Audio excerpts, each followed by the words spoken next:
Allez, de retour sur le plateau du JT Sport pour parler de cyclisme à présent, avec, même si nous sommes en pleine trêve hivernale. Le CC Charlotte a en effet terminé de recruter pour la saison 2012. Un recrutement axé sur la jeunesse pour le club centenaire qui est toujours en DN2 et bien décidé à retrouver les sommets. Reporter.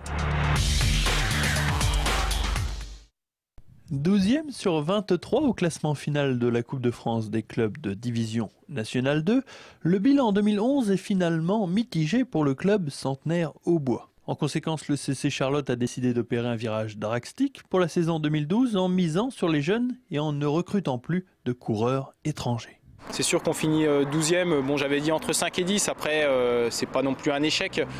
Là, moi, je repars avec des jeunes. De toute manière, maintenant, c'est le virage que prend le club, c'est former des jeunes. On n'aura plus d'étrangers, pas d'étrangers l'année prochaine. Donc après, moi, ce que je veux, c'est essayer de faire progresser les jeunes que j'ai, essayer d'optimiser leur potentiel à 100%. Et après, il n'y a pas de raison que ça se passe mal. Thibaut Boulanger fait partie de ces jeunes coureurs ciblés par le club champenois. Originaire de Reims, l'ancien coureur de Charleville-Mézières a fait un choix de carrière en signant dans le meilleur club de la région. Je pense que c'est mieux qu'une grosse DN1 où il y a des coureurs où on fera moins attention à moi et je n'aurai pas l'occasion de courir, alors que là je pense qu'on va me faire laisser confiance et je vais pouvoir courir des belles courses comme les Coupes de France ou des courses de classe 2. Grégor Weiss symbolise lui aussi le rajeunissement de l'équipe. Il a 22 ans. Le coureur de l'ASPTT Mulhouse avait été repéré lors de sa victoire à Montgueux en juillet dernier. Pour le CC Charlotte, il va mettre ses études en sommeil pour disputer la saison 2012 pleinement. L'année prochaine, je veux faire une année de vélo. J'ai l'opportunité de faire ça maintenant, de couper les études et de vivre ma passion à fond. Et du coup, je voulais trouver une belle structure pour faire de belles courses, pour progresser au maximum. À 23 ans, Aurélien Duval sera le chef de file de cette équipe auboise. Il est de retour après 2 ans de suspension pour dopage. Il remplacera l'ancien leader Romain Villa qui n'avait rien apporté au CC Charlotte l'an dernier. Allez, on passe à toute autre chose avec nos amis du PLAVB, du PLO Volleyball pour être français. Bonsoir Jean-François Seguin, bonsoir. Vous êtes le président du PLAVB. Oui. Alors l'an dernier, on vous connaissait particulièrement bien puisque l'équipe évoluait en National 3. Vous êtes redescendu à l'échelon régional. Tout à fait. Avec l'ambition de remonter aussitôt en national parce que c'est fort bien le championnat national quand même. C'est une vitrine. Le championnat national, c'est une vitrine effectivement pour notre club. Ça permet de se mettre à peu près à niveau avec les autres sportifs, avec les autres sport co, je dirais, sur l'agglomération troyenne. Donc c'est une vitrine pour nous. Ça fait 2 fois qu'on y monte en 4 ans. Malheureusement, ça fait 2 fois aussi qu'on redescend en championnat régional. Donc voilà, j'espère que... L'année qui suit. L'année qui suit, oui, on n'a pas réussi à se maintenir pour l'instant. Ouais. C'est encore une étape que le club n'arrive pas à franchir et j'espère qu'on la franchira bientôt. Ouais. Au niveau du club en général, est-ce que vous avez réussi à attirer de nouveaux licenciés ? Le club se porte très très bien puisqu'on va encore dépasser les 100 licenciés cette année. Pour un club 100% bénévole, on assure quand même des entraînements du lundi au samedi, tous les jours de la semaine. J'en profite pour remercier tous les bénévoles du club qui entraînent, etc. Je vais citer par exemple Fred et Brigitte Midi qui font un travail exemplaire cette année. J'en profite pour les remercier. Et voilà, effectivement, on était 107 licenciés l'an dernier. On a 70 licenciés en FFVB et 40 licenciés en UFOLEP, en championnat loisirs. Vous faites le doublon pour attirer un maximum de monde. On fait le doublon, effectivement, le secteur loisirs se développe de plus en plus. On a 4 équipes engagées cette année en championnat loisirs, c'est-à-dire presque la moitié du championnat loisirs départemental. Mais comment expliquer cet engouement? Le feuilleton Jeanne et Serge, c'est fini depuis un petit moment pourtant. Oui, mais après le volley, ça reste un sport que tout le monde aime bien. C'est un sport qui est quand même beaucoup pratiqué, que beaucoup de personnes ont utilisé, ou pratiqué à l'école, je veux dire, par exemple.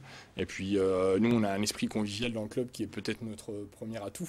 Ouais. En dehors de nos résultats sportifs, c'est vraiment là-dessus où les gens qui passent chez nous, généralement, le mot se passe et donc du coup... oui. Ça donne envie de... Ça te donne envie. Ouais. Donc, on l'a dit, vous êtes redescendu à l'échelon régional avec l'ambition de remonter aussitôt en national. Mais cette année, est-ce que ça va être possible? C'est une grande question. Ça. Effectivement, pour l'instant, on est premier du championnat après 5 rencontres. On n'a pas rencontré de grosses difficultés, donc l'objectif premier pour l'équipe masculine, ça va être déjà d'aller jouer les playoffs et de se laisser la possibilité de jouer la montée en fin de saison. On a perdu beaucoup de joueurs, on a un effectif beaucoup plus réduit que les années précédentes. Notamment des figures emblématiques. Des figures emblématiques, Olivier Joly, Johnny Letroux, Gérald Moreau, qui étaient trois titulaires, je vais dire, de ces 3-4 dernières saisons. Donc ça fait un trou dans l'équipe, mais ça permet aussi d'intégrer des jeunes. Normal avec Johnny Letroux. Hein. Oui, effectivement. Mais ça permet aussi d'intégrer des jeunes. Je pense par exemple à Antoine, qui maintenant joue avec nous, qui est titulaire et qui serait titulaire si jamais on remontait en National 3, etc. Donc c'est l'évolution aussi de la c'est bénéfique quelque part. Ça a permis de développer un petit peu un axe de jeunesse.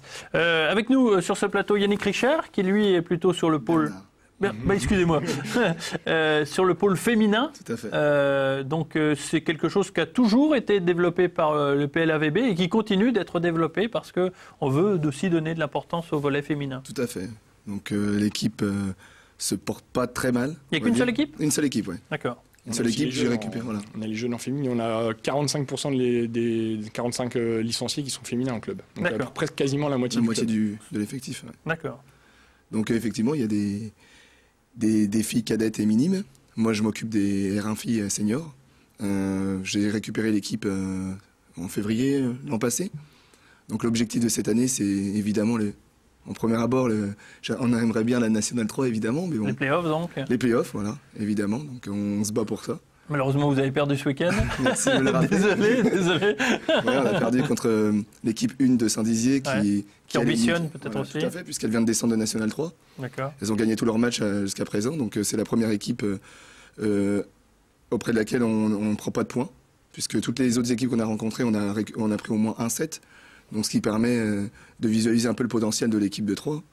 L'équipe est une équipe en construction, puisqu'il y a des cadettes qui sont arrivées, des filles qui viennent d'un autre club, notamment de Épernay. Ouais, d'accord, donc tout le monde ne se connaît pas vraiment. Donc faut trouver les complémentarités. Faut trouver une cohésion. D'accord. Et donc après, on essaie de tirer vers le haut l'ensemble du groupe, et puis on avance, on verra comment va évoluer la saison. Mais je reste positif. Est-ce que le groupe a les moyens de monter ? Est-ce que vous sentez qu'il y a un potentiel Il y a du potentiel. Pour la montée cette année, je ne pense pas, mais en tout cas, on a le potentiel pour être dans les 4 premiers. D'accord. Avec de l'entraînement, de la volonté, la motivation, on peut y arriver. D'accord. Les années précédentes, Jean-François, on sait qu'il y avait beaucoup de problèmes au sein du managerat. Vous aviez beaucoup de problèmes à trouver un entraîneur fixe. Est-ce que c'est le cas cette année ? C'est toujours à peu près la même chose. On est un petit club bénévole. Ouais.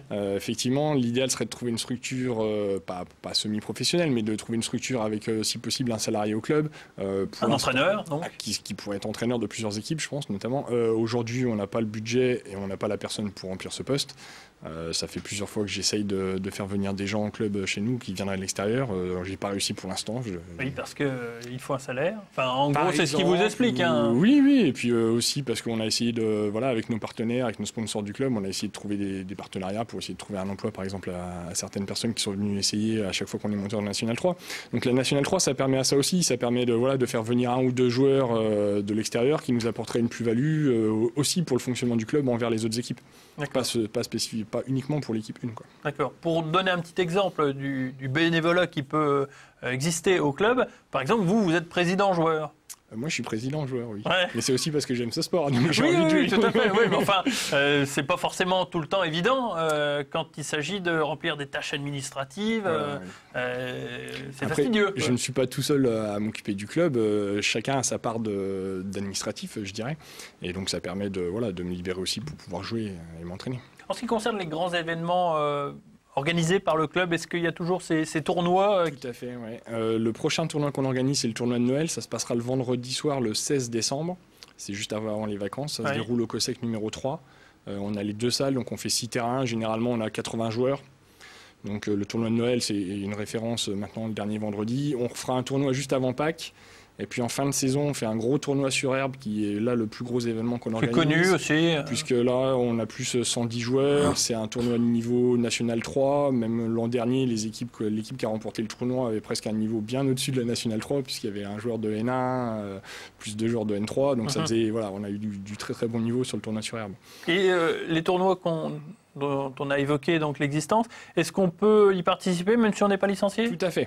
Tout à fait, il n'y a pas de problème. Il y a une petite participation pour s'inscrire au tournoi. Vous avez des lots à gagner et ça permet aussi de venir découvrir le volley.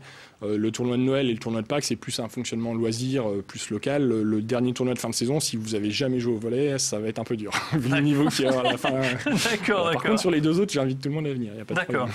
Donc, si on veut se renseigner, on va sur plavb.fr ou alors sur la page Facebook. Oui, c'est 3 volets. D'accord. Ok. Ouais. Merci beaucoup, en tout cas, Jean-François et donc Yannick, pour être venu évoquer l'actualité du PLAVB. On vous souhaite bonne chance à tous les deux pour faire monter vos équipes. Hein, oui. On compte sur vous. Hein.